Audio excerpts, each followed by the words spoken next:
Floods, when they happen, impact just about everything you and I care about. They impact individuals because their houses are damaged. They impact the economy because goods are damaged, inventory damaged, people can't go to work. And at a broader scale, if a major flood were to occur, say in the Lower Fraser Valley, we're losing access to our train lines, we're losing access to the Trans-Canada Highway, we're losing access to our main transportation routes to the US. A major flood in the Lower Fraser Valley of BC would impact us locally because we would be wet and miserable, and also would definitely impact the country as a whole from an economic perspective.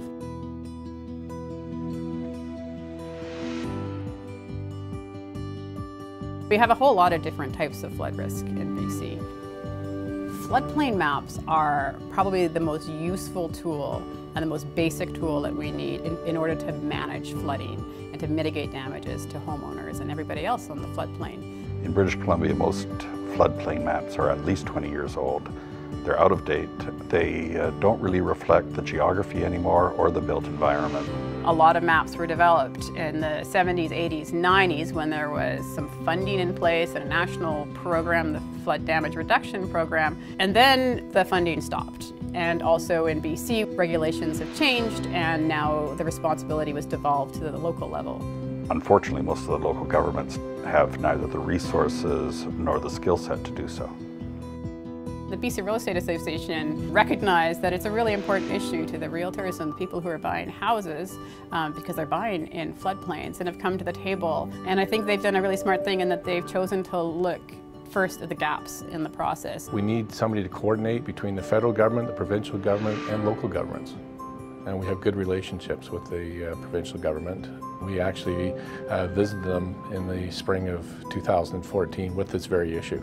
The Real Estate Foundation has been involved with BCREA since 2012 on the floodplain mapping issue. Foundation is interested in creating resilient communities. Our floodplain mapping program fits nicely into that goal. Floodplain maps are a key part of developing a resilient community because without knowing where our hazards and our risks are, we can't make smart decisions that will mean that when a flood does come, and they will come, we can't stop them coming, we can have smart planning in place in terms of our land use. We can have smart building design in place so that when a community does get flooded and is damaged, they can recover faster. The foundation has given us 3 financial grants.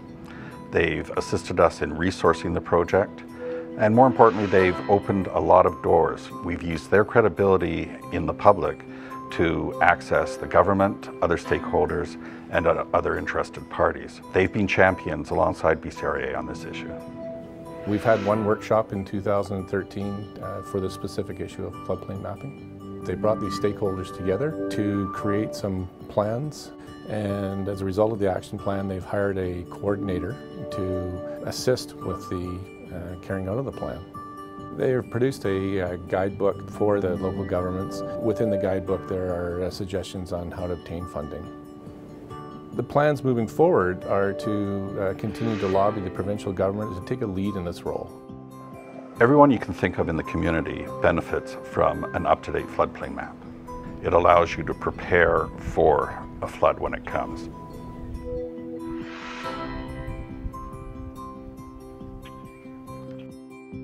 You may spend millions of dollars in updating floodplain maps, but you're saving many more millions of dollars in terms of damages down the road.